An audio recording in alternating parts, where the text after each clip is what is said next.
గ్రామంలో విచ్చలవిడిగా ఇక్కడ ఉన్నటువంటి మట్టిని దోచుకొని బయట విక్రయాలు చేస్తూ కోట్లాది రూపాయలు సంపాదించుకుంటున్నటువంటి మట్టి మాఫియాపై చర్యలు ఎక్కడా అని ఫైట్ ఫర్ బెటర్ సొసైటీగా మేము అధికార యంత్రాంగాన్ని ప్రశ్నిస్తా ఉన్నాం.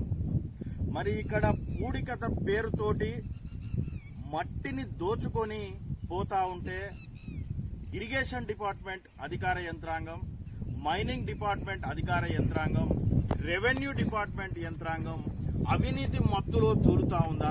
వారిచ్చే ముడుపులకు ఆశపడి ఏసీ గదులలో కూర్చొని మరి ఏం చేస్తా ఉన్నారని ఫైట్ ఫర్ బెటర్ సొసైటీగా మేము ప్రశ్నిస్తా ఉన్నాం.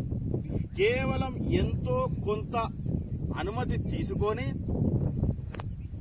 ఇక్కడికి వచ్చి దాదాపు వేలాది ట్రిప్పుల భారీ యంత్రాలతోటి మట్టిని తీసి పూర్తిగా అమ్ముకుంటున్నటువంటి మట్టి మాఫియాపై గౌరవ పోలీస్ యంత్రాంగం కూడా చర్యలు తీసుకోవాల్సిన బాధ్యత ఉంది.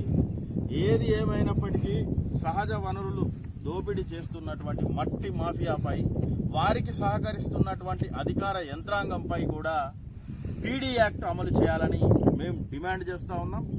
అదేవిధంగా ఏదో ఒక మీటర్ లోపు తీసుకోవాలనే అనుమతులు, నిబంధనలు చెప్పినప్పటికీ దాదాపు అనేకమైనటువంటి 5 నుండి 6 ఫీట్లు 3, 4, 5 మీటర్లు తోడితే మరి మట్టిని తరలించిన పరిస్థితి మనం చూస్తూ ఉంటే లైవ్ లో కనబడతా ఉంది.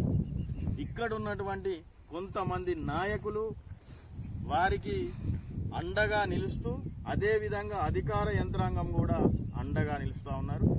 ఇక్కడి నుండి కొంతమంది ఇటుక బట్టీల యాజమానులు అనుమతుల పేరుతోటి 24 గంటలు కూడా పెద్ద ఎత్తున నడిపించిన మాఫియా పైన చర్యలు తీసుకోవాలి.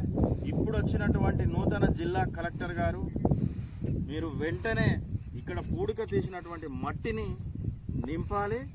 అదేవిధంగా రెవెన్యూ మరియు ఇరిగేషన్ డిపార్ట్మెంట్, అదేవిధంగా మైనింగ్ డిపార్ట్మెంటు, ఈ ఏడీలు, ఏఈలు, టీఈలు నిద్రావస్థలో అవినీతి మత్తులోకి వెళ్ళి బయటికి రావాలి.